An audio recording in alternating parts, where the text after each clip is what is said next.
요한계시록 19장 7절과 8절 말씀입니다.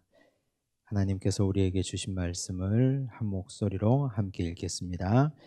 우리가 즐거워하고 크게 기뻐하며 그에게 영광을 돌리세. 어린 양의 혼인 기약이 이르렀고 그의 아내가 자신을 준비하였으므로 그에게 빛나고 깨끗한 세마포 옷을 입도록 허락하셨으니 이 세마포 옷은 성도들의 옳은 행실이로다 하더라. 아멘. 네, 오늘은 요한계시록 14번째 시간으로 19장 말씀을 함께 나눕니다. 19장 말씀 오늘 주제가 어린 양의 혼인잔치와 짐승의 멸망 이렇게 되어 있습니다. 어느 한쪽은 혼인잔치가 열리고 어느 한쪽은 멸망당하고 굉장히 상반된 일인데 그런데 이게 우리에게 곧 일어날 현실이고 지금도 일어나고 있는 현실입니다. 하나님의 백성들에게는 아름답고 행복한 종말의 날이 믿지 않는 자들 그리고 하나님 공동체 안에 들어있지 않는 자들 하나님을 떠나 사는 자들에게는 심판의 날이 될 것입니다. 우리가 지난 시간에는 바벨론의 멸망, 로마의 멸망을 봤고 오늘은 짐승의 멸망을 보고 그리고 다음 시간에는 짐승과 바벨론을 배후에서 조정하고 있었던 용의 멸망을 볼 것입니다.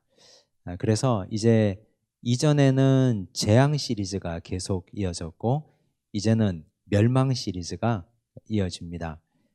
계시록에서 재앙 시리즈는 일곱 인, 일곱 나팔, 일곱 대접 심판으로 이어졌고 그 가운데는 재앙이라기보다는 하나님의 특별하신 기다림과 사랑의 그 모든 뜨거운 마음이 잘 드러났습니다.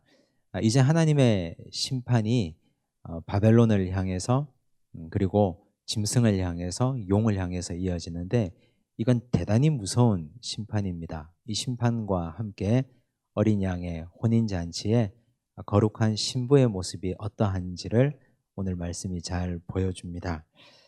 첫 번째 질문을 한번 보실까요? 교재 62쪽 보시면 첫 번째 할렐루야 고백 이후에 이어진 허다한 무리의 음성을 말해 보십시오. 할렐루야가 여기 1절에도 나오고 3절에도 나옵니다. 할렐루야 우리가 많이 하잖아요. 할렐루야 할렐루야 많이 얘기하고 찬양하면서도 할렐루야를 외치는데 할렐루야가 무슨 뜻입니까? 옛날에 들었는데 잊어버리셨죠? 여호와를 찬양하라, 여호와를 찬송하라 이런 뜻입니다. 명령문이죠. 하나님을 찬송하라, 여호와를 찬송하라 이런 뜻입니다. 그런데 우리는 할렐루야라고 하면 그 뒤에 좋은 말이 올 거라고 생각하죠. 여호와를 찬송하라, 그의 높고 그의 영광과 그의 자비하심을 찬송하라 뭐 이렇게 알고 있잖아요. 시편에 보면 할렐루야 뒤에는 항상 가슴 벅차고 좋은 얘기만 나오는데 오늘 보면 할렐루야 뒤에 무시무시한 심판이 기록되고 있습니다. 1절 보실까요? 이 일 후에 내가 들으니 여기 이 일이라 하는 건 18장에 나온 바벨론의 심판, 즉 로마의 멸망을 말합니다. 바벨론이 멸망당했죠. 즉 로마가 멸망당한 후에 내가 들으니 사도 요한이 들었습니다.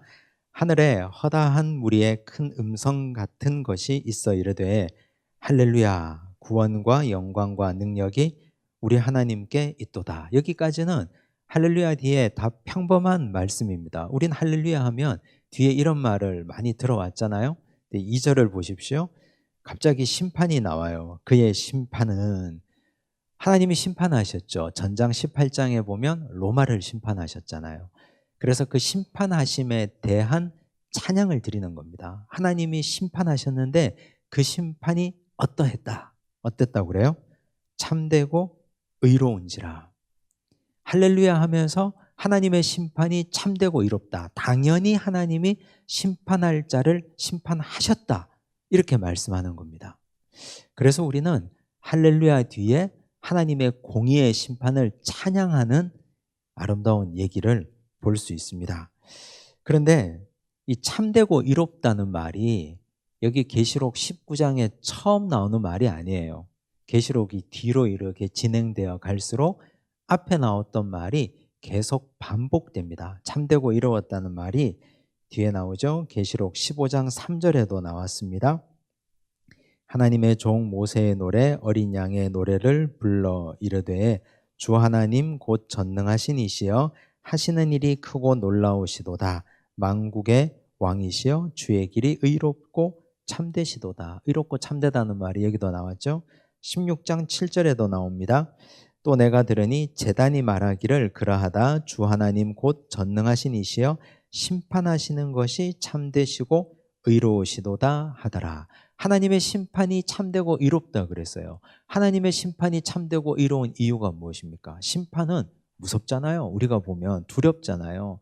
그런데 하나님의 심판이 참되고 의로운 이유는 하나님 감정대로 심판하지 않기 때문입니다. 좀 이따가 뒤에 가면 나오는데 하나님의 심판은 철저하게 말씀에 기록된 대로 심판하는 겁니다. 이렇게 하겠다 하면 반드시 그렇게 되거든요. 하나님은 자기 감정대로 하시는 분이 절대 아니셔요. 하나님은 복 주겠다고 기록되어 있으면 반드시 그 복을 주시는 분이고 심판하겠다고 하셨으면 이렇게 행하지 않으면 반드시 심판하시는 분이셔요. 그래서 하나님께서 심판하시는 그 결과를 보니까 성경에 기록된 대로 하시니 하나님의 심판은 참되다. 그리고 의롭다. 사람들이 제일 견디기 힘들어하는 게 뭡니까? 절대적인 가난은 견딜 수 있습니다. 나도 가난하고 너도 가난하면. 다 가난하면 서로 가난한 중에 조금씩 나누고 조금씩 베풀고 그러면서 슬기롭게 극복할 수 있습니다. 그런데 정말 견디기 힘든 건 불평등한 거거든요. 불공평한 거. 위정자가 자기 멋대로 공평하게 배분하지 않고 자기 마음에 드는 사람한테 몰아주는 거. 물질도 몰아주고 일감도 몰아주고 그건 굉장히 견디기 힘들잖아요. 폭동을 불러일으킵니다. 그런데 하나님은 참되고 의롭다. 그 이유는 하나님은 철저하게 말씀에 기록된 대로 행하시는 분이시다. 2절 후반절을 보십시오. 왜 바벨론이 심판당했는지 나오죠. 음행으로 땅을 더럽게 한 큰 음녀를 심판하사 자기 종들의 피를 그 음녀의 손에 갚으셨도다 하고. 음행이 뭡니까? 성경이 말하는 음행, 우상숭배잖아요. 즉 바벨론 로마 제국이 심판당한 이유는 우상숭배하는 자를 하나님은 심판하신 겁니다. 이건 하나님이 자기 마음대로 하신 게 아니고 성경에 그대로 기록되어 있었던 겁니다. 10계명의 제1계명이 우상숭배 금지 계명 아닙니까?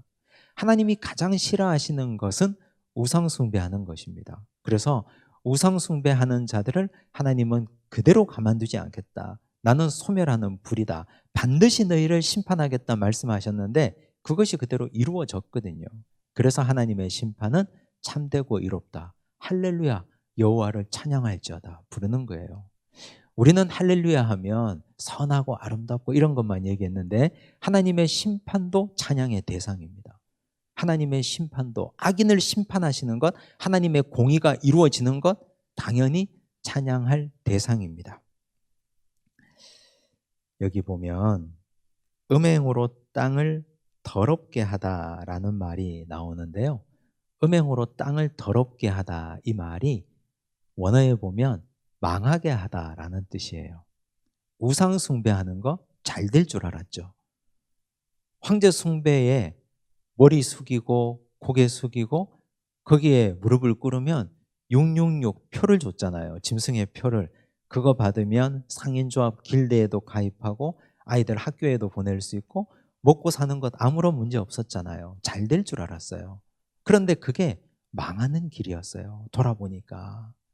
그래서 우리가 정말 사는 길이 무엇이냐? 정말 잘 되는 길이 무엇이냐? 절대로 우상숭배하면 안 됩니다. 우상숭배는 내가 보이는 우상에게 고개 숙이고 무릎 꿇는 것도 당연히 우상숭배지만 내 마음속에 하나님 아닌 다른 걸 섬기고 모시고 두고 사는 것 이걸 다 포괄해서 우상숭배라고 하는 거거든요. 자식을 우상으로 숭배하거나 물질을 우상으로 숭배하거나 내가 사랑하는 재물이나 이런 것들을 우상으로 숭배하는 이 모든 것들이 더럽히는 겁니다. 내가 망하는 거예요. 이걸 꼭 기억하시면 좋겠습니다. 두 번째 할렐루야 고백도 나와요. 3절 보겠습니다. 두 번째로 할렐루야 하니 그 연기가 세세토록 올라가더라. 두 번째 또 할렐루야 하니까 연기가 세세토록 올라가요. 이 연기는 왜 나는 겁니까? 유황비와 불비가 떨어져 가지고 심판받은 바벨론 도성이, 로마 도성이 불타고 있는 것 아닙니까? 그 불타는 걸 보고 왕들이 슬퍼했고 임금들이 슬퍼했고 상인들이 슬퍼했고 바다의 선원들이 슬퍼했다 그랬잖아요. 가까이는 가지 않고 멀리 서서. 이걸 보면 우리가 창세기에 소돔과 고모라 성이 불탔던 것을 기억해야 됩니다. 창세기 19장 28절을 한번 보시면 소돔과 고모라 성이 불탈 때 이런 일이 있었어요. 함께 읽을까요? 소돔과 고모라와 그 온 지역을 향하여 눈을 들어 연기가 옹기가마에 연기같이 치솟음을 보았더라. 이게 우상 숭배하는 도성의 마지막 멸망의 모습입니다. 불타는 도시예요. 불타는 도시. 하나님은, 하나님의 백성들은 이 불타는 도시를 보고 할렐루야 부르는 거예요. 하나님의 백성들은. 그래서 이건 너무 비인간적인 것이 아닌가, 슬퍼해야 될 것이 아닌가, 그럴 필요가 없습니다. 왜냐하면 하나님께서 지금까지 이 도성을 위해서 기회를 주신 걸 한번 생각해 보십시오. 하나님께서 7인 심판하실 때도 6번째 인 떼실 때, 7번째 인 뗄 때 얼마나 많은 기간을 두셨습니까? 7 나팔도 마찬가지. 그리고 하나님은 지난 시간에도 보셨잖아요. 바벨론을 심판하실 때도 하나님은 가슴 아파가지고 계속 기다리고 내 백성하고 외치고 또 외쳤잖아요. 노아 홍수 기간에 120년 기다리고 마지막 문 닫기 전에 7일 동안 하나님은 또 기다리셨습니다. 그럼에도 불구하고 돌이키지 않고 회개하지 않는 자들 하나님은 심판하셨는데, 그 심판하시는 것을 보고 연기가 옹기가마같이 불타오르는 것을 보고 하나님의 백성들과 천사들이 할렐루야 찬양하는 거예요. 마땅히 심판받아야 될 대상이 심판당했기 때문에. 그럼 우리는 여기 이 연기가 불타오르는 이 자리에 내가 있으면 안 된다는 사실이잖아요. 나는 절대 여기 있으면 안 됩니다. 하나님의 백성들은 어린 양의 혼인잔치에 있어야지. 그러면 나는 과연 하나님의 진노의 날, 심판의 날에 어디에 서 있어야 되는가? 내가 서 있어야 될, 발을 딛고 서 있어야 될 자리를 생각해 보셔야 됩니다. 반드시 분명히 우리는 어린 양의 혼인잔치에 참여하고 있어야 됩니다. 큰일 납니다. 그렇지 않으면. 63페이지를 보시면 세 번째 질문입니다. 24장로들과 내 생물이 예배드릴 때 보좌에서 난 음성이 무엇입니까? 4절에서 6절을 보면요.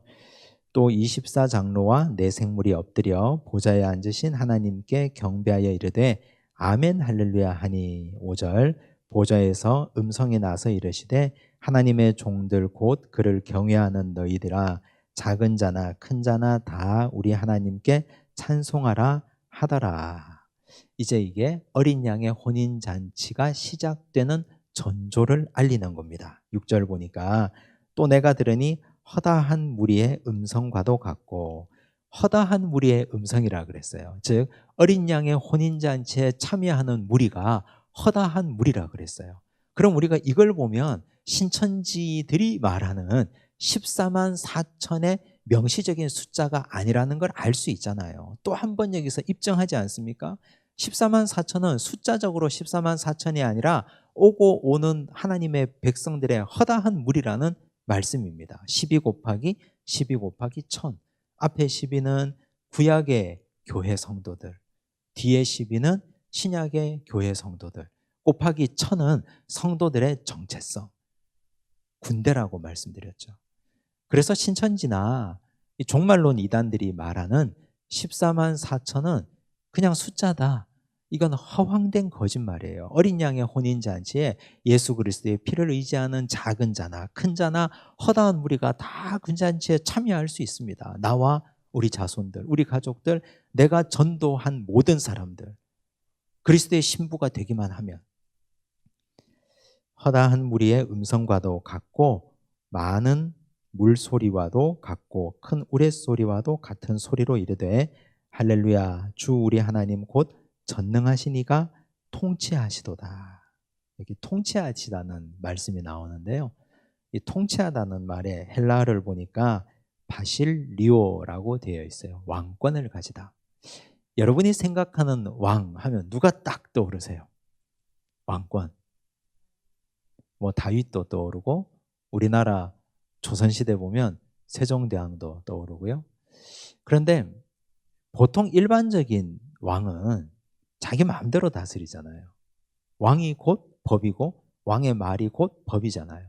근데 하나님께서 다윗 왕을 세우실 때 다윗에게는 너는 목자라 그랬거든요. 그 목자라는 말이 뭡니까? 목자는 목자장을 섬기는 자가 목자거든요.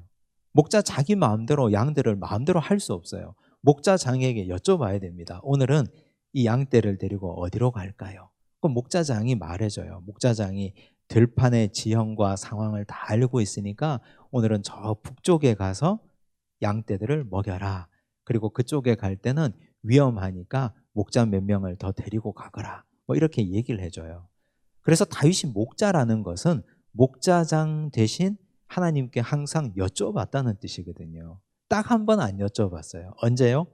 밧세바 사건 때. 여쭤보지 않았어요. 은폐했어요. 자기 마음대로 했어요. 그래서 하나님이 그를 엄하게 책망하신 것 아닙니까? 엄청나게 나무라시고 그 죄값을 물어보신 것 아닙니까? 그래서 결국 하나님께서는 왕 중의 왕 다윗을 택하실 때 그를 목자로 택하셨다는 사실. 그 다윗의 계보가 누굽니까? 육체의 계보를 입으신 분가 예수 그리스도 아닙니까? 그래서 예수 그리스도는 우리의 목자가 되셔요. 목자가 되신 예수님은 하나님께 항상 여쭤봤거든요. 예수님이 이 땅에 오셔서 항상 기도하셨지 않습니까? 이 양들을 어떻게 먹일까요? 어떻게 말씀을 가르칠까요? 어떻게 인도해야 될까요? 하나님의 아들 예수님이신데 항상 하나님께 여쭤봤다고요. 그래서 오늘 우리가 왕권을 가지다, 이 말은 하나님 자기 마음대로 했다는 뜻이 아니에요. 왕은, 세상의 왕은 자기 마음대로 하는 게 세상의 왕이에요. 그런데 다윗도 그랬고 예수님도 그랬고 왕권을 가질 때는 기준을 가지고 다스렸습니다. 그 기준이란 하나님의 말씀이 기준이에요. 그 말씀이 기준이고 하나님의 말씀이 곧 법전이에요. 하나님도, 심지어 하나님도 그랬어요. 하나님 당신도 우리 인간과 언약을 맺으셨다니까요. 성경에 언약이라는 단어가 가장 첫 번째 나오는 단어가 나올 때가 창세기 6장입니다. 창세기 6장 18절을 한번 보실게요. 함께 읽겠습니다. 그러나 너와는 내가 내 언약을 세우리니 너는 내 아들들과 내 아내와 내 며느리들과 함께 그 방주로 들어가고. 언약이라는 건 계약이잖아요. 계약 당사자는 서로 동등한 관계잖아요. 임대차 계약하잖아요. 전세 놓을 때. 그때 전세 들어가는 사람이나 주인이나 법적 지위가 동일한 상태에서 계약서 주고받고 쓰잖아요. 하나님께서 나와 하나님 사이를 영적으로 법적으로 동등한 자의 지위를 만들어 놓고 언약을 맺으신 거거든요. 그리고 여기 언약이라는 말이 쪼개다라는 의미도 가지고 있어요. 창세기에 아브라함과 하나님이 맺으신 언약. 하나님이 그랬죠. 아브라함과 창세기 15장에 보면 짐승을 갖고 오라 그랬어요. 짐승을 잡아서 쪼개라 그랬어요. 쪼개어가지고 길 양옆에 버려놓으라 그랬어요. 그리고 그 사이로 하나님이 지나가셨습니다. 왜 그렇게 하셨습니까? 만약 내가 너와 약속을 지키지 않으면 여기 이 쪼개어진 짐승처럼 나는 쪼개어져도 좋다. 그 옛날 왕들의 언약 때 그랬거든요. 두 왕이 언약을 맺을 때는 짐승을 잡아놓고 쪼개어놓고 두 왕이 쪼개어놓은 짐승 사이를 지나가요. 만약에 어느 한쪽이 약속을 어기면 이 짐승처럼 우리는 쪼개어져도 좋다. 그게 왕들의 언약이에요. 하나님이 아브라함과 맺은 언약이 뭡니까? 자손의 언약, 땅의 언약이거든요. 만약 내가 너와 자손의 언약을 지키지 않고 땅의 언약을 지키지 않으면 나는 하나님이지만 쪼개어져도 좋다. 그 약속을 하신 거예요. 하나님이 뭐가 답답해서? 창조주이신 하나님이 왜요? 버러지 같은 우리 인간과 왜 언약을 맺습니까? 하나님이 노아와 노아의 가족과 언약을 맺을 이유가 없지 않습니까? 하나님이 그렇게 하신 이유는 인간을 높여주시는 거예요. 인간을 지극히 존중해 주시는 거거든요. 그게 하나님이 우리 인간과 맺으신 언약이에요. 그래서 하나님은 인간을 통치하실 때 자기 멋대로 통치한 적이 단 한 번도 없습니다. 조약을 맺고 언약을 맺고 다스리시고, 그러면 언약을 맺으면 나와 하나님의 언약 백성이 되었으니까 나는 하나님의 말씀을 지켜야 될 의무가 있잖아요. 하나님도 하나님의 말씀을 지켜야 될 의무가 있고. 근데 우리는 왜 하나님한테 약속 지키라고 떼쓰면서 왜 우리는 하나님의 약속 지키지 않습니까? 말씀대로 왜 살지 않습니까? 우린 하나님 앞에 맨날 떼쓰잖아요. 물질 달라 그러고 자식 잘 되게 해달라 그러고 나 건강하게 해달라 그러고 하나님께 맨날 떼쓰잖아요. 성경에 이거 기록되어 있으니까 이 기록된 대로 달라고 맨날 하잖아요. 약속되어 있는데 왜 안 지키냐고. 근데 하나님 그때마다 말씀하실 거예요. 그러는 넌 왜 안 지키는데? 너와 내가 언약을 맺었는데 왜 너는 안 지키냐고. 우리가 하나님 앞에 얼마나 불성실한지, 하나님 앞에 얼마나 우리가 미련한지 우리 자신을 돌아보셔야 돼요. 하나님 말씀대로 행하고 지키고 살아가면서 요구할 걸 요구하셔야 돼요. 하나님과 나는 언약 관계에 있기 때문에. 창세기 6장부터 시작해서 계속 언약이에요. 이 언약은 하나님은 성실하게 지키거든요. 철저하게. 우리는 안 지켜요. 그러니까 문제가 생기죠. 언약의 불균형이 생기는 거거든요. 만약에 어느 한쪽이 언약을 안 지키면 어떻게 돼요? 언약은 파기되는 것 아닙니까? 하나님이 진작에 파기하셨어도 할 말이 없습니다, 우리는. 근데 하나님은 언약을 파기하지 않고 지금까지 붙들고 끌고 오고 있어요. 그게 은혜예요. 그 은혜를 깨달았다면 은혜를 남용하거나 악용하면 안 됩니다. 이제 우리가 하나님과의 맺은 언약을 잘 지키려고 애쓰고 노력하셔야 돼요. 네 번째 질문. 어린 양과 그의 아내는 누구입니까? 그랬어요. 이제 어린 양의 혼인잔치인데요. 혼인잔치의 주인공이 누굽니까? 신랑 신부 아니에요. 어린 양은 우리가 알아요. 누구예요? 예수 그리스도. 예수 그리스도인데 그의 아내는 누구예요? 그의 아내. 아내는 당연히 우리겠죠, 우리. 근데 여기 아주 특별한 설명이 필요해요. 7절을 보시면요. 이렇게 나와요. 우리가 즐거워하고 크게 기뻐하며 그에게 영광을 돌리세. 어린 양의 혼인 기약이 이르렀고 그의 아내가 그랬어요. 그의 아내가.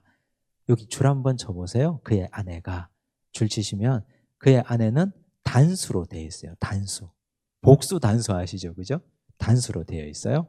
자, 그리고 8절에 보면 그에게 빛나고 깨끗한 세마포옷을 입도록 허락하셨으니 이 세마포옷은 성도들의 옳은 행실이로다 하더라. 성도들이라고 되어 있어요. 여기도 줄 쳐보세요. 여기 성도들은 복수로 되어 있어요. 그죠? 성도 한 사람이 아니고 복수로 되어 있잖아요. 성도들로. 9절 보실까요? 9절도 보면 천사가 내게 말하기를 기록하라. 어린 양의 혼인잔치에 청함을 받은 자들은 복이 있도다. 청함을 받은 자들 줄치세요. 청함을 받은 자들. 여기도 복수로 되어 있어요. 그러면 지금 여기 나오는 여기 안에 성도들, 청함을 받은 자들 다 똑같은 신부들이거든요. 근데 안에는 단수로 되어 있고 성도들, 청함을 받은 자들은 복수로 되어 있어요. 이게 의미하는 바가 뭘까요? 즉 어린 양의 혼인잔치, 예수 그리스도와 혼인하는 자는 단수로서의 교회예요. 아내라고 말할 때는. 근데 성도들 혹은 청함을 받은 자들이라고 말할 때는 개인으로서의 우리 개인을 말하는 거예요. 이해가 되시죠? 그러면 어린 양의 신부가 될 자격은 교회도 신부가 될 자격이 있어요.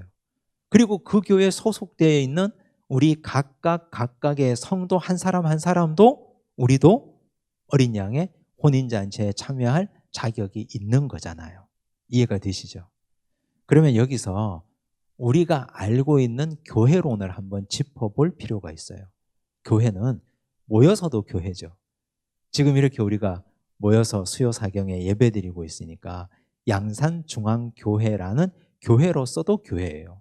그럼 우리 교회가 집합적으로 하나님의 예수 그리스도의 어린 양의 신부가 될 수 있거든요. 교회가 여자라고 표현되어 있기 때문에. 그런데 나 하나는 교회가 될 수 있습니까? 없습니까? 있어요, 없어요? 될 수 있습니다. 되어야 하고 나는 흩어진 교회가 될 수 있어요. 모여서도 교회가 되고 나는 흩어져도 교회가 됩니다. 여기서 캐톨릭의 교회론과 우리 개혁교회의 교회론이 갈라집니다. 캐톨릭의 교회론은 흩어진 교회를 인정하지 않아요. 모여있는 교회, 건물로서의 교회를 인정해요. 베드로가 이랬잖아요. 주는 그리스도시요 살아계신 하나님의 아들이십니다. 고백했잖아요. 그때 예수님이 칭찬했죠. 바요나 시모나 이를 네게 알게 하니는 내 혈육이 아니요 하늘에 계신 내 아버지시니라. 내가 이 반석 위에 내 교회를 세우겠다 그랬잖아요. 그때 캐톨릭은 이 반석을 베드로라는 사람이라고 봐요. 그래서 베드로가 순교했다고 전해지는 곳에 교회를 세웠잖아요. 그게 바티칸이에요. 베드로 대성당이고. 근데 개혁교회는 베드로의 신앙 고백이라고 봅니다. 그래서 우리가 예수 그리스도를 구주로 고백하는 자는 누구나 다 교회예요. 나는 다 교회예요. 우리 한 사람은 모여서도 교회고 흩어져도 교회예요. 이게 왜 중요하냐 하면 모여서만 교회라고 생각하면 교회 안에서만 교인답게 행동하거든요. 교회 안에서만. 근데 나가서도 교회라고 생각하면 나는 나가면서 내 머리 꼭대기에 십자가를 달고 다니는 사람이거든요. 함부로 할 수 있습니까? 내 머리 꼭대기에 십자가가 달려있는데. 예배당 밖에서 마음대로 함부로 할 수 있습니까? 함부로 욕하고 함부로 행동하고 사기치고 다니고 그래도 됩니까? 흩어져도 내가 교회인데. 나라는 인간 자체가 교회인데 함부로 못 하잖아요. 그래서 흩어지는 교회가 굉장히 중요합니다. 모여서는 당연히 잘해요. 교회 안에 들어오면 정신 나간 사람 말고는 교회 안에서 잘하려고 노력해요. 가끔씩 성질이 나서 그렇지. 근데 흩어져서 잘하는 게 정말 중요합니다. 흩어져서 잘하는 게. 그래서 여기 여자라고도 표현했고요. 아내라고 표현했고 성도들이라고 표현했고 청함을 받은 자들 단수로도 표현하고 복수로도 표현하는 게 교회에 모여서도 교회, 흩어져도 교회라는 뜻이에요. 그걸 이렇게 설명하고 있어요. 고린도전서 3장 16절과 17절을 볼게요. 너희는 너희가 하나님의 성전인 것과 하나님의 성령이 너희 안에 계시는 것을 알지 못하느냐. 바울이 얘기한 거예요. 너희가 하나님의 성전이라 그랬잖아요.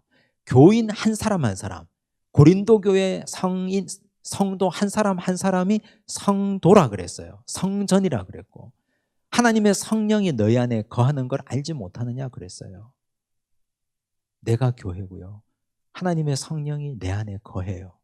근데 어떻게 내 속에 우상을 숭배할 수 있습니까? 내 마음 속에 하나님 아닌 다른 것들을 버젓이 모시고 살 수 있습니까? 그러면 안 되잖아요. 내가 교회인데 교회 안에 다른 우상을 갖다 놓는 것과 똑같은 것 아닙니까? 그렇잖아요. 17절 누구든지 하나님의 성전을 더럽히면 하나님이 그 사람을 멸하시리라. 하나님의 성전은 거룩하니 너희도 그러하니라. 하나님의 성전이 교회, 모이는 교회이기도 하고요. 내가 곧 하나님의 성전이에요. 그래서 건강관리 잘 하셔야 되는 거예요. 그래서 내가 하나님의 성전이니까 내 몸은 하나님의 성전이지 내 게 아니에요. 좋은 음식 드셔야 되고요. 비싼 거 드시라는 말이 아니고 운동하셔야 되고 그리고 좋은 생각하셔야 되고 하나님의 성전이니까 관리 잘 하셔야 돼요. 하나님의 성전답게. 그 관리 잘하라는 말이 뜯어고치라는 말이 아니고 하나님께 받은 이 육체를 가지고 잘 관리하시고 오랫동안 병들지 않게 쓰시라는 뜻이에요. 그렇게 쓰라는 거죠. 그래야 하나님께서 기뻐하시죠. 그리고 그 몸으로 하나님 기뻐하시는 거룩한 의의 병기로 드리고, 성경이 그렇게 말하고 있습니다. 다시 볼게요. 7절로 다시 갑니다. 이제 어린 양의 혼인잔치 중요하니까요. 혼인잔치는 즐겁잖아요. 우리가 즐거워하고 크게 기뻐하며 그에게 영광을 돌리세. 어린 양의 혼인 기약이 이르렀고 그의 아내가 자신을 준비하였으므로, 준비했다 그랬어요. 자, 교회가, 성도가, 청함을 받은 자들이 준비했어요. 뭘 준비하는 겁니까? 어린 양은 신랑이고 우리는 신부잖아요. 신부가 뭘 준비해야 돼요? 결혼하면 혼수 준비합니까? 열쇠꾸러미 몇 개 준비해야 됩니까? 어린 양 예수 그리스도에게 열쇠꾸러미 100개 갖다 드리면 그래 너는 나의 신부다 하고 옳다구나 하고 받아주십니까? 그게 아니잖아요. 우리가 어린 양의 신부로서 뭘 준비해야 되느냐, 이걸 지금 여기서 깨달아야 돼요. 계시록 14장 4절과 5절 보면요, 준비해야 될 게 나오죠. 이 사람들은 여자와 더불어 더럽히지 아니하고 순결한 자라. 신부는 무조건 순결해야 되잖아요. 그렇잖아요. 신부가 순결하지 않으면 신부 자격이 있습니까? 신부가 순결하지 않은데 어떻게 신부라 할 수 있습니까? 그럴 수 없잖아요. 신부는 순결해야 돼요. 음행하면 안 돼요. 계시록의 음행은 우상에게 숭배하고 우상에게 무릎 꿇는 거잖아요. 내 마음속에 하나님 아닌 다른 것, 내 신랑 예수 그리스도 아닌 다른 걸 더 모시고 더 사랑하고 살면 이 신부 자격이 없는 거예요. 그래서 그걸 계속해서 묵상하고 끄집어내고 정리하고 잘라내는 작업을 매일같이 하셔야 되는 거예요. 가만히 두면 계속해서 잡초가 올라옵니다. 그거 끊어내지 않으면. 어린 양이 어디로 인도하든지 따라가는 자며, 이거 우리 한번 다뤘잖아요. 14장 할 때. 자, 신부는 신랑이 어디로 인도하든지 갈 수 있어야 돼요. 난 못 가니까 당신 혼자 가세요? 요즘 신부는 그렇게 하잖아요. 요즘 이 세상의 신부는 그렇게 하는데, 옛날에는 그러면 큰일 나는 줄 알았잖아요. 신랑이 돈 못 벌어오면 그것도 내가 받아들여야 될 내 삶이려니 생각하고, 그리고 같이 고생하고 같이 어려움을 겪고 살았잖아요. 근데 요즘은 그렇지 않더라고요. 그런데 영적으로는 그러면 안 됩니다. 어린 양이 어디로 인도하든지 따라가야 되잖아요. 어린 양이 사망의 음침한 골짜기로 훈련시킨다고 따라가면 나도 따라가고, 어린 양이 너 훈련 좀 받고 십자가 지고 내 뒤를 따라오라면 그리고 따라가야 돼요. 그게 신부 자격이 있는 거예요. 어린 양의 신부가 되려면 순결해야 되고, 어린 양이 가는 곳은 어디든지 물불 안 가리고 따라갈 수 있어야 돼요. 그걸 말씀하시는 거죠. 자, 그리고 사람 가운데서 속량함을 받아 처음 익은 열매로 하나님과 어린 양에게 속한 자들이니, 속했다라는 말씀이 나오죠. 소속이 중요해요. 어디에 속했느냐, 함께 하는 게 중요하죠. 그리고 5절에 보니까 그 입에 거짓말이 없고 흠이 없는 자들이더라. 흠이 없다는 말은 다른 말로 바꾸면 우상 숭배하지 않는 자들이다 하는 뜻이에요. 자, 그리고 우리 교재 한 페이지 더 넘기시면 계시록 17장 14절이 또 나오는데요. 여기도 어린 양의 신부가 될 자격이 또 나와요. 볼까요?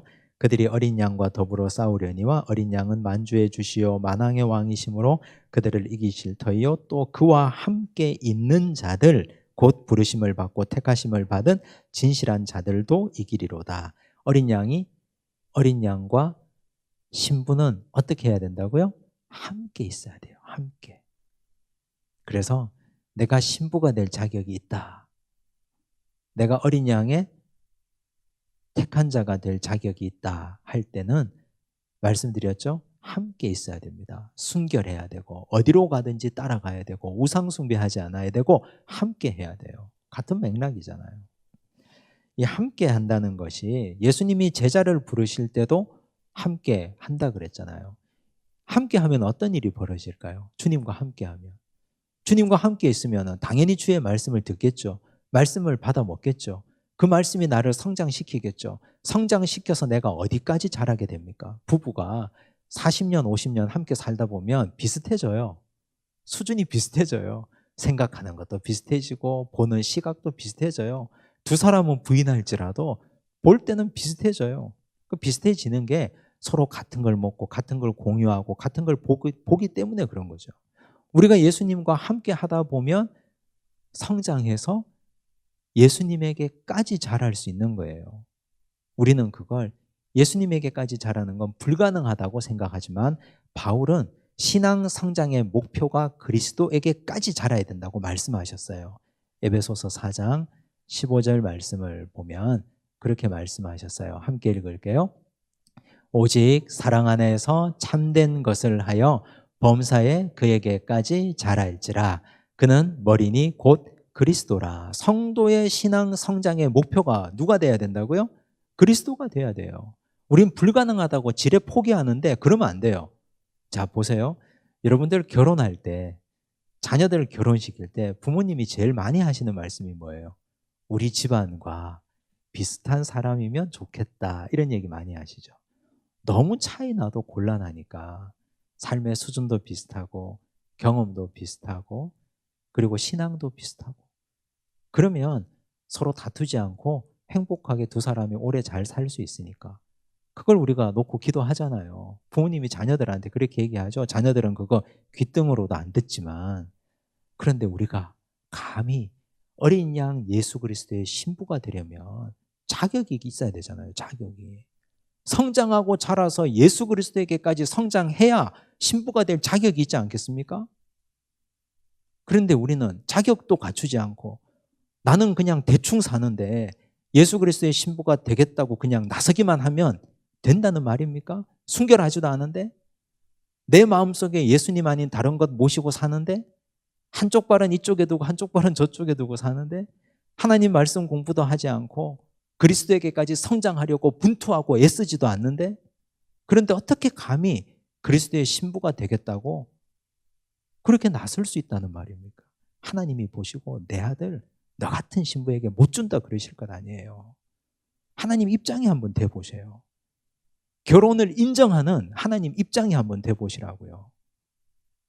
우리가 부모로서 자녀 결혼 반대해 본 분들 많이 계시잖아요. 내 아들 나는 절대 너한테 못 준다. 그럴 때 어떤 마음이셨어요? 하나님이 과연 나를 신부로 받아들일까? 나는 자격이 있을까? 나는 성장하고 자라나는 사람인가? 이거 깊이 생각해 보셔야 돼요. 이 자격을 성경에서 이렇게 말씀하고 있기 때문에 그래요. 이건 우리에게는 아주 심각한 문제예요. 다시 돌아오면 8절 보십시오. 그에게 빛나고 깨끗한 세마포옷을 입도록 허락하셨으니 준비된 자에게 빛나고 깨끗한 세마포옷을 입혀주는 거예요. 우린 이걸 오해하기 쉽거든요. 왜냐하면 뒤에 말씀 때문에 그래요. 이 세마포옷은 성도들의 옳은 행실이로다 하더라. 행위 구원이 아니냐? 사람들은 그렇게 생각할 수 있어요. 그렇지 않아요. 어린 양의 신부가 될 자격이 있는 자에게 입혀주는 옷이 세마포옷이에요. 그래서 우리가 나는 세마포옷을 입을 자격이 있느냐? 하얀 옷 입고 다닌다고 내 속이 검은데 그게 무슨 소용이 있겠어요? 그렇지 않은 척 한다고 하나님을 속일 수 있습니까? 그래서 우리는 어린 양의 신부가 될 자격을 갖추어서 하나님께서 입혀주시는 깨끗하고 정결한 세마포옷을 입을 자격을 가지고 계셔야 됩니다. 자, 이제 10절을 설명해 보라고 그랬는데요. 10절 말씀을 한번 보실게요. 내가 그 발 앞에 엎드려 경배하려 하니. 여기서 나는 누구예요? 사도 요한이죠. 사도 요한. 자, 사도 요한이 그 발 앞에라고 그랬는데요. 그 발은 누구의 발이냐 하면 이 말을 전해주는 천사의 발이에요. 그러니까 사도 요한이 천사가 너무 위험 있게 이런 말을 전해주니까 그 발 앞에 엎드려 경배하려 했는데요. 그가 나에게 말하기를, 천사가 요한에게 말했어요. 나는 너와 및 예수의 증언을 받은 내 형제들과 같이 된 종이니 삼가 그리하지 말고 오직 하나님께 경배하라. 예수의 증언은 예언의 영이라 하더라. 이 말은 경배받으실 분은 단 한 분 예수 그리스도밖에 없다는 뜻이에요. 천사 숭배 사상 초대교회에 있었거든요. 무조건 잘못된 거예요. 마리아 숭배 이단 사상이에요. 마리아 절대로 숭배의 대상이 아닙니다. 천사도 숭배의 대상이 아니고. 뭐 여러 성인들 얘기하잖아요. 그분들도 숭배의 대상이 결코 아니에요. 우리가 경배하고 섬겨야 될 분은 삼위일체 하나님밖에 없습니다. 꼭 기억하시기 바랍니다. 이제 백마탄 자가 나와요. 어린 양이 백마탄 왕자로 오세요. 그 순정 만화 영화를 보면 백마탄 왕자가 나오잖아요. 옛날에 캔디에도 나왔고 그런데 대단히 복음적인 것 같아요. 예수 그리스도가 백마탄 분으로 나오시기 때문에. 11절 볼게요.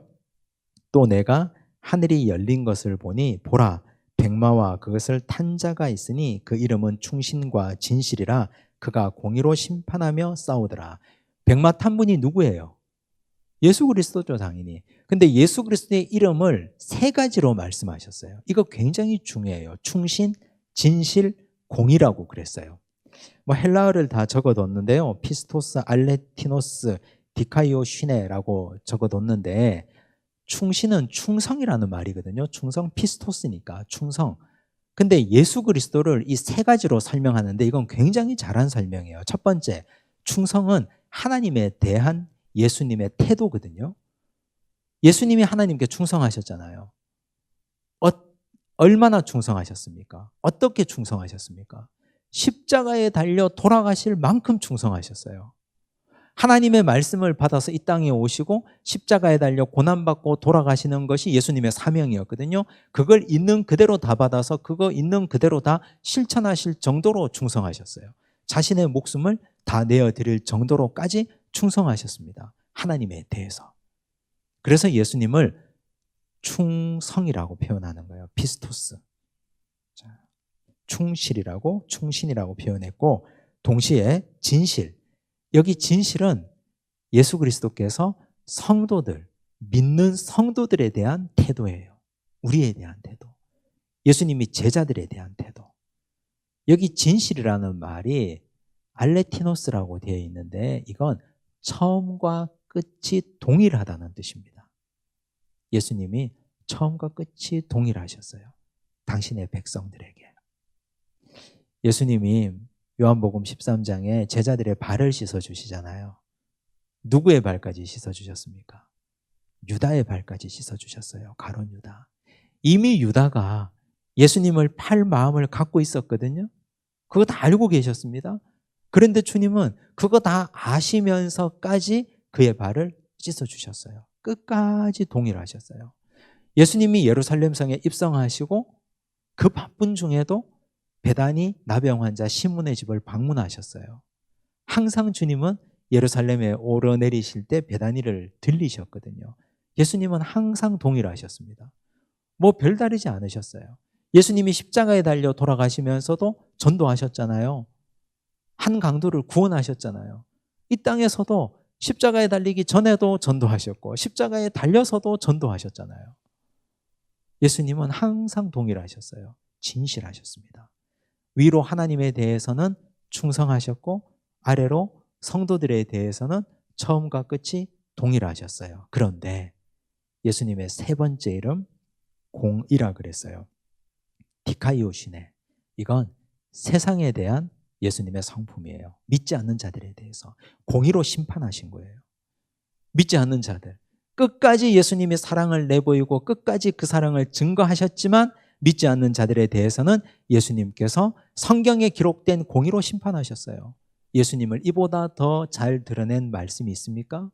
하나님에 대해서는 충성하셨고 성도들에 대해서는 진실하셨고 세상에 대해서는 공의로 심판하셨고 누가 앞으로 예수님이 어떤 분이신가 물으면 충성하셨고 진실하셨고 공의하신 분이시다. 이렇게 말씀하시면 돼요. 아주 정확하게 예수 그리스도를 설명하고 있는 말씀입니다. 백마탄 왕자님, 우리 예수님이 그랬어요. 이 백마는 계시록 19장에서 처음 나온 말이 아니에요. 6장 2절에도 나왔는데요. 이에 내가 보니 흰 말이 있는데 그 탄 자가 활을 가졌고 면류관을 받고 나아가서 이기고 또 이기려고 하더라. 즉 백마의 이미지는 승리예요. 이기는 것. 승리의 이미지. 자, 이제 백마 탄 자를 어떻게 묘사하고 있는지 12절 보실까요? 그 눈은 불꽃 같고, 예수님의 눈이 불꽃 같다 그랬어요.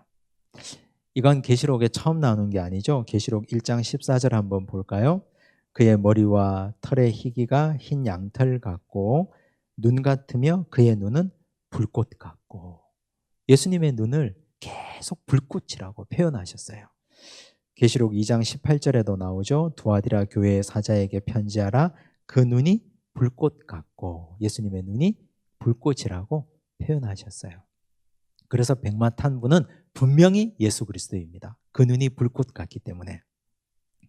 그 머리에는 많은 관들이 있고, 관은 뭐예요? 영광이죠. 옛날에 로마의 장군들이요, 승리하고 돌아올 때 개서문을 통과하잖아요.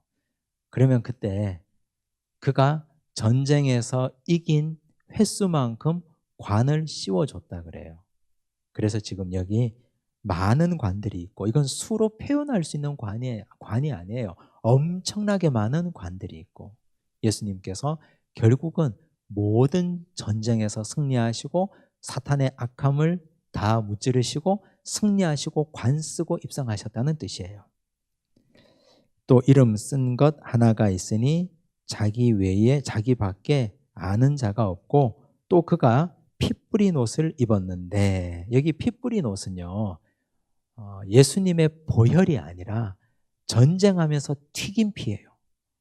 사탄을 처단하면서 튀긴 피예요. 장수의 영광이 뭡니까? 피 비린내 나는 갑옷 아닙니까? 피가 묻은 칼 아닙니까? 전쟁하고 돌아왔는데 옷이 말끔하면 그건 전쟁한 장수가 아니잖아요. 전쟁한 장수는 옷이 더러워져 있어야 되고 적들의 피로 얼룩져 있어야 되거든요.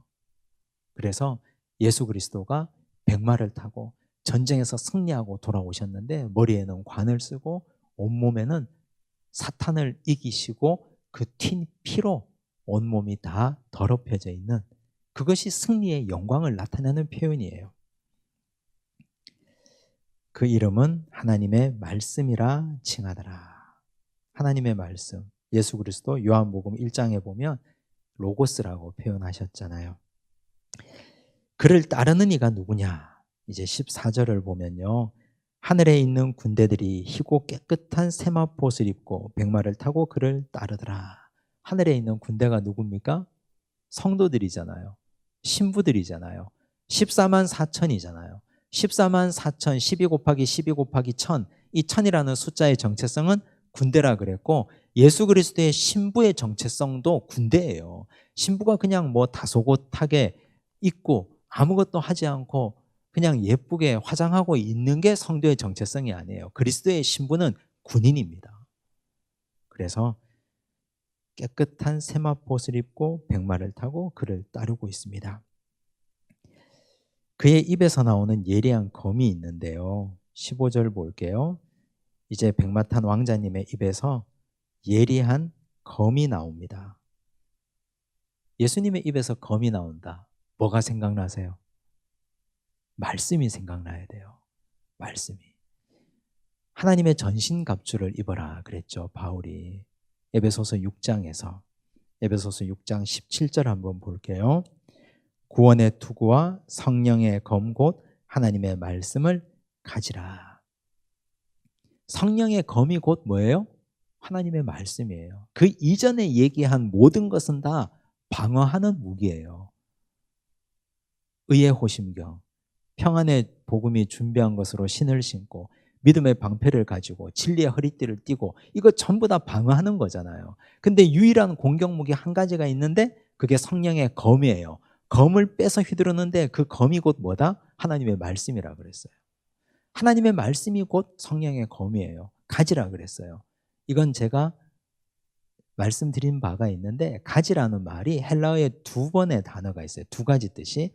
하나는 람바노라는 단어인데, 그건 내가 취하는 거예요. 취사 선택하는 거예요. 람바노는. 근데 데코마이라는 단어가 있는데 이건 영접하는 거예요. 따지지 말고 그대로 영접하는 거예요. 하나님의 말씀을 있는 그대로 영접하는 거죠.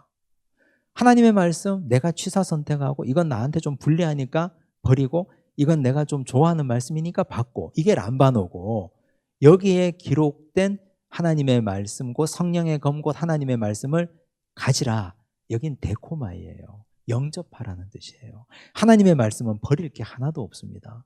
있는 그대로 다 영접해야 돼요. 나에게 유익이 되지 않는다고 해도 나누어 주라는 말씀도 영접해야 돼요. 복 준다는 말씀도 영접해야 되고, 자기 십자가를 지고 나를 따를 것이니라, 이 말씀도 데코마이 해야 돼요. 그것이 곧 성령의 검이 되니까. 지금 백마탄 예수 그리스도의 입에는 검이 있었는데 그 검이 곧 하나님의 말씀이에요. 15절, 그것으로 만국을 치겠고 친히 그들을 철장으로 다스리며 또 친히 하나님 곧 전능하신 이의 맹렬한 진노의 포도주 틀을 밟겠고 그 옷과 그 다리에 이름을 쓴 것이 있으니 만왕의 왕이요 만주의 주라 하였더라. 어린 양, 백마 타고 나타나시는 예수 그리스도, 멋지지 않습니까? 우리가 그분의 신부가 된다는 사실이 흥분되지 않습니까? 자, 한편 이제 짐승이 멸망하는데요, 거기에 또 잔치가 열려요. 지금 우리가 앞에 지금 살펴본 건 어린 양의 혼인잔치잖아요. 어린 양이 어떤 분이시고 우리가 신부가 될 자격은 어떤 자인지. 근데 한편 짐승이 멸망당하는데 거기에도 잔치가 열린다니까요. 짐승은 누굽니까? 국가 권력이라 그랬죠. 로마 제국이 망했어요. 로마 제국이 망하고 나라가 망하고 나면 악의 잔당들이 있잖아요.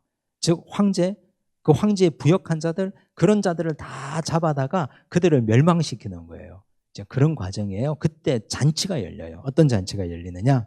17절 보십시오.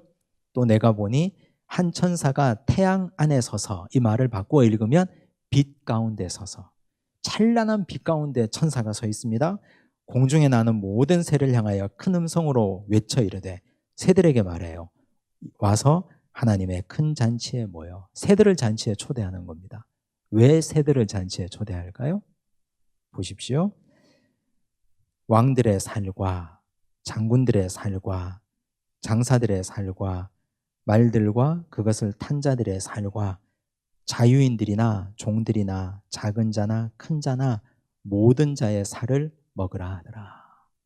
새들의 잔치예요. 무섭지 않습니까? 한쪽에는 어린 양의 혼인잔치가 열리고 한쪽에는 새들의 잔치가 열리고 있어요. 나라가 망했어요. 이제 그 나라의 황제로 군림하고 황제 숭배를 일삼았던, 짐승의 우상을 일삼았던 황제와 거기에 부역했던 자들, 짐승의 표를 받았던 자들, 그들이 다 새들에게 뜯어먹히는 장면입니다. 이건 계시록에 처음 나오는 말씀이 아니고요, 에스겔 39장에 나오는 말씀이기도 해요. 볼게요. 주 여호와께서 이같이 말씀하셨느니라. 너 인자야, 너는 각종 새와 들의 각종 짐승에게 이르기를 너희는 모여오라. 내가 너희를 위한 잔치 곧 이스라엘 산 위에 예비한 큰 잔치로 너희는 사방에서 모여 살을 먹으며 피를 마실지어다. 끔찍하죠? 구약에 이미 예언되어 있는 말씀이에요. 너희가 용사의 살을 먹으며 세상 왕들의 피를 마시기를 바산의 살진 짐승 곧 순양이나 어린 양이나 염소나 수송아지를 먹듯 할지라. 내가 너희를 위하여 예비한 잔치의 기름을 너희가 배불리 먹으며 그 피를 취하도록 마시되 내 상에서 말과 기병과 용사와 모든 군사를 배부르게 먹일지니라 하라. 주 여호와의 말씀이니라. 이것이 그대로 종말의 날에 이루어졌습니다. 어린 양의 혼인잔치에 신부로 참여하셔야죠. 여기서 뜯어먹히고 있으면 이건 말할 수 없이 끔찍한 종말 아닙니까? 말탄 자와 그를 따르는 무리가 행하는 전쟁, 그 결과를 한번 볼까요? 19절, 또 내가 보매 그 짐승과, 짐승은 국가 권력이죠, 땅의 임금들과 총독들이라 그랬습니다. 그들의 군대들이 모여 그 말탄 자와 그의 군대와 더불어 전쟁을 일으키다가, 말탄 자는 백마탄 예수님이에요. 그 군대는 신부들이에요. 전쟁을 일으키다가 짐승이 잡히고 황제가 잡혔어요. 그 앞에서 표적을 행하던 거짓 선지자도 함께 잡혔어요. 3종 세트 보셨죠, 우리가? 더러운 영 3종 세트 뭡니까?